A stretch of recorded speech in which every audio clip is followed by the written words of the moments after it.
English से related सभी जानकारियों के लिए चैनल को सब्सक्राइब करें और बेल आइकन को भी क्लिक करें फॉर मोर इन्फॉर्मेशन।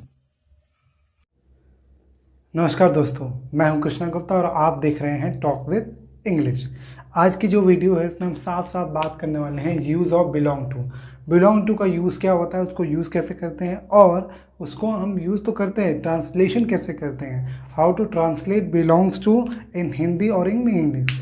तो ये इंग्लिश वर्ड है तो इसका हिंदी मीनिंग कुछ ना कुछ होगा। तो वो हिंदी मीनिंग क्या है?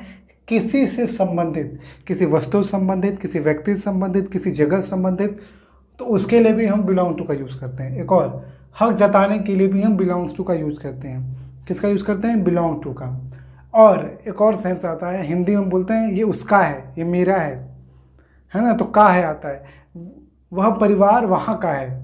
जैसे बोलते हैं, मान लो मैं बोलूँ कि फेसबुक अमेरिका का है, फेसबुक अमेरिका का है ना, तो फेसबुक अमेरिका का है, ठीक। तो वो का है सेंस। तो ऐसे सेंटेंसेस जिसमें हिंदी में या तो का है लास्ट में आए, या तो आप पढ़ो तो आपको लगे कि कोई हक जताने की बात हो रही है या किसी से संबंधित बातें हो रही हैं, तब हम बिलोंग टू का यूज़ करते हैं, ठीक। इसका स्ट्रक्चर बहुत आसान है। नॉर्मली ये इंडेफिनिट में ही यूज़ होता है, ठीक। वो चाहे प्रेजेंट इंडेफिनिट चाहे पास्ट। प्रेजेंट इंडेफिनिट की खासियत क्या होती है कि सब्जेक्ट होता है, वर्ब का फर्स्ट फॉर्म होता है। अगर सब्जेक्ट सिंगुलर है तो वर्ब भी सिंगुलर होगा, अगर सब्जेक्ट प्लूरल है तो वर्ब भी प्लूरल हो जाएगा। पता है ना आपको।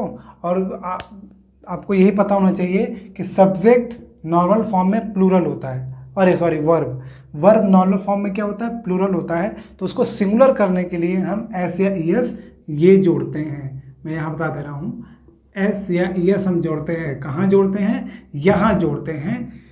क्यों जोड़ते हैं? क्योंकि हमें सब्जेक्ट सिंगुलर होता है तो हमें वर्ब को भी सिंगुलर करना होता है ना। बाय डिफ़ॉल्ट जो होता है वो सब जो वर्ब होता है वो क्या होता है? प्लूरल होता है। ये तो नॉर्मल बात हो गई, ये टेंस की बात हो गई। इसके हिसाब देखा जाए तो सब्जेक्ट, बिलोंग टू, ऑब्जेक्ट और अदर वर्ड, मतलब ये मतलब है एक तरीके से कंपोजिशंस बोल सकते हैं, या क्या बोलते हैं उसको, अदर वर्ड ही बोल सकते हो। सिंपल, बहुत अच्छा तरीका है अदर वर्ड बोलने का। फिर इंडेफिनिट। इंडेफिनिट मतलब क्या होता है कि इसका यूज़ हम इंडेफिनिट टेंस में कर सकते हैं। फिर समझा दे रहा हूँ, subject, belong to, main verb, object और अदर वर्ड, ठीक है, जिसको हम कॉम्प्लीमेंट भी कहते हैं। क्लियर है? अब हम चलते हैं एग्जाम्पल की तरफ। यह घर मेरा है, इसको क्या, इसको ट्रांसलेशन एक सिंपल हो जाएगा, दिस होम इज माइन। ये कैसे बन सकता है? वो गलत नहीं है, वो भी सही है। लेकिन अगर आप बिलोंग टू का यूज़ करके बनाना चाहते हो तो इसका क्या बनेगा? यह मतलब दिस। घर को क्या बोलते हैं? हाउस या होम, हम लिख दे रहे होम। फिर ये बताइए, ये तो कंप्लीट हो गया, ये सब्जेक्ट हो गया। इसमें वर्ब नहीं दिख रहा है, लेकिन उसी वर्ब को हमें बनाना होता है। नॉर्मली बिलोंग टू ले जब हम यूज़ करते हैं तो हिंदी में दिखता नहीं है कोई क्रिया हो, कोई क्रिया का यूज़ हुआ है, इसीलिए हम बिलोंग टू का यूज़ करते हैं, ठीक। तो दिस होम, अच्छा ये सिंगुलर है कि प्लूरल है? ये सिंगुलर है, एक घर की बात हो रही है ना। जब ये सिंगुलर है तो जो वर्ब होगा वो भी सिंगुलर होना चाहिए। तो ये तो पहले से प्लूरल है, तो इसको सिंगुलर करने के लिए हम क्या लगाएंगे? एस लगाएंगे, और टू तो लगाना ही होता है हमें, ठीक। तो दिस होम बिलोंग्स टू, किसका, किसके बिलोंग्स है? मेरे। तो this home is belongs to me, ठीक। अगर मान लो ये होता है, यह घर मोहन मोहन का है, मोहन का है, ठीक। तो this home belongs to Mohan. यहाँ क्या लिखा था? मोहन। इसको नोट कर लीजिएगा बढ़िया से, ठीक। फिर अगर ये होता है, यह घर मेरा नहीं है, तब कैसे बनाओगे? अगर ये कोई पूछे कि this home belongs to me, अगर ये हो कि यह घर मेरा नहीं है, तो कैसे बनाओगे? नॉट वाला मैं यहां बता रहा हूं, दिस होम, क्या लगाएंगे यहां पे हम? Does not. क्योंकि ये सिंगुलर है तो हम क्या लगाएंगे? सिंगुलर वर्ब डज नॉट, फिर बिलोंग, फिर आगे जो भी लिखा होगा लिख देंगे। फिर से देखिए, this home does not belong, और बिलोंग जब लिखेंगे तो ये एस हटा देंगे। आपको पता होगा कि जब हम नेगेटिव लिखते हैं तो इंडेफिनिट टेंस में हम जो एस एस लगाए रहते हैं वो हटा देते हैं। तो this home does not belong to me. ठीक, आगे जो मैंने ऐसे लिख दिया इसका मतलब आगे जो भी सेंटेंस होगा हम लिख देंगे। फिर से अगर इसको हम फिर समझिए, ये अगर नेगेटिव है तो ऐसे बना लिए, अगर ये इंटरोगेटिव होगा तो बहुत सिंपल है, डज पहले आ जाएगा, does this home belongs to me, question mark लगा देंगे। अगर ये WH वाला हो जाएगा कि मान लो क्वेश्चन ये हो गया कि यह घर किसका है, इसको कोई पूछता है ना यह घर किसका है क्वेश्चन मार्क के साथ, तो बोलोगे whose this home belongs to, whose this home belongs to question mark. ठीक, या whom does this home belongs to, क्या बोलोगे whom does this home belongs to. whom का यूज तब करते हैं जब हमें ऑब्जेक्ट जानना हो, ध्यान दीजिएगा, जब हमें ऑब्जेक्ट जानना हो तब हम whom का यूज करते हैं, जब हमें सब्जेक्ट जानना हो तो हम who का यूज करते हैं। ठीक है, क्लियर होगा, कभी फ्यूचर बताऊंगा who का यूज कब करते हैं, whom का यूज कैसे करते हैं। अब बात करते हैं रन आउट क्रिकेट से संबंधित है, तो ये देखिए रन आउट किससे संबंधित होता है, क्रिकेट से संबंधित होता है ना, तो क्या हो जाएगा रन आउट। अब देखिए ये सिंगुलर वर्ड लग रहा है कि प्लूरल, दो वर्ड है लेकिन एक ही चीज को दर्शाते हैं, रन आउट, तो दर्शा तो एक ही चीज को रहे हैं, तो रन आउट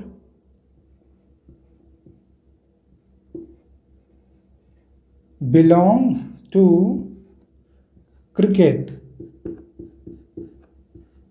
अच्छा बताइए मैंने क्रिकेट में C कैपिटल क्यों लिखा है, मुझे कमेंट बॉक्स में बताइए कि मैंने C कैपिटल क्यों लिखा है, जरूर बताइए। फिर से दोहराते हैं, फुल स्टॉप लगाना ही होता है। रन आउट क्रिकेट संबंधित है, देखो संबंधित है तो हम रिलेटेड भी लिख सकते थे, कोई दिक्कत नहीं, आप रिलेटेड भी लिख सकते हो, लेकिन आप इसको इस तरीके से भी लिख सकते हो, run out belongs to cricket. Clear हो गया, इसको नोट करिए, क्योंकि अब हम फिर से एक और एग्जाम्पल देखेंगे, 2-3 एग्जाम्पल, उसके बाद मैं आपको कुछ दूंगा, कुछ एक्सरसाइज दूंगा एक तरीके से बोल सकते हैं, या कुछ मैं सेंटेंसेस दूंगा आपको बनाकर वो दिखाना है। ठीक, तो इसको नोट कर लीजिए। तो फ्रेंड्स कुछ और एग्जाम्पल के साथ हम आए हैं। क्या यह घर कोमल का है, तो ये देखिए ये प्रश्न पूछ रहा है जो इंटरोगेटिव में समझा रहा था, तो क्या यह घर कोमल का, इसका क्या बनेगा डज, क्योंकि देखो पहले हम सब्जेक्ट पकड़ते हैं, सब्जेक्ट क्या है यह घर, अब फिर वर्ब को हम वर्ब जो यूज करेंगे बिलोंग टू यूज करेंगे। ठीक, वर्ब कोई एक्शन नहीं हो रहा है, ध्यान दीजिएगा ये कोई एक्शन नहीं हो रहा है, हम इसको बस एज अ वर्ब यूज कर रहे हैं। वर्ब दो तरह के होते हैं, एक एक्शन शो करने वाले, एक एक्शन को हेल्प करने वाले, या सिंपल बताने वाले कि ये प्रेजेंट टेंस का है, पास्ट टेंस का, कि फ्यूचर का, तो वो उसको भी हम वर्ब कहते हैं। तो उसमें कभी डिटेल समझाएंगे कि वर्ब पूरा डिटेल क्या होता है। अभी बस ये समझिए क्या यह घर कोमल का है, तो इसका आंसर क्या होगा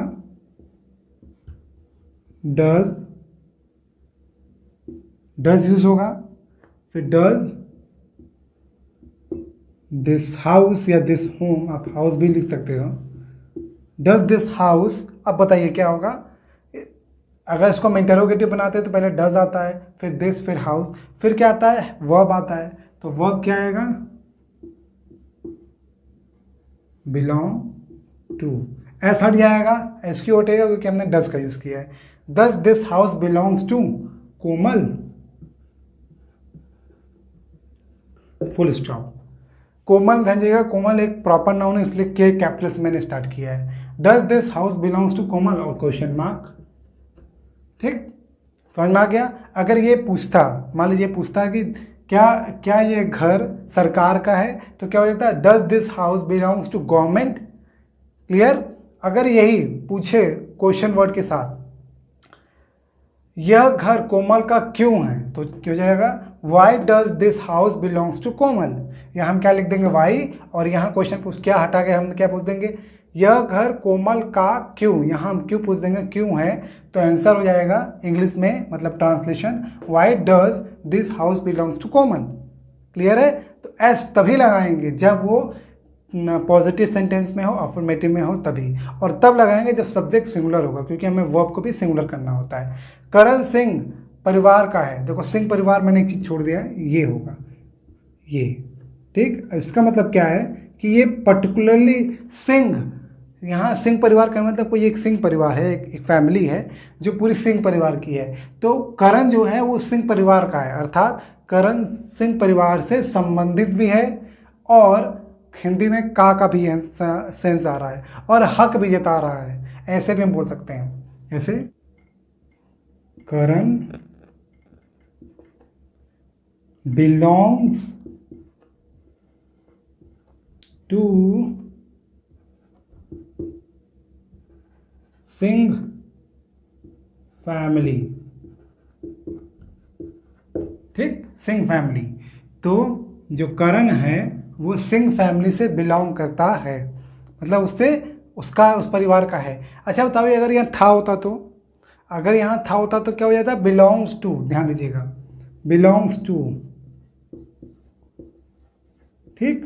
और यहाँ पे क्या हो जाएगा? अगर ये पास्ट फॉर्म में हो जाएगा, पास्ट इंडेफिनिट, ये तो प्रेजेंट इंडेफिनिट का एग्जांपल है। अगर ये पास्ट हो जाएगा तो यहाँ पे भी ऐड हो जाएगा, प्लस हो जाएगा ईडी, ठीक है। तो क्या बचाएगा? बिलोंग्स टू, क्या बचाएगा? बिलोंग्स टू, ठीक, ईडी इसमें जुड़ जाएगा।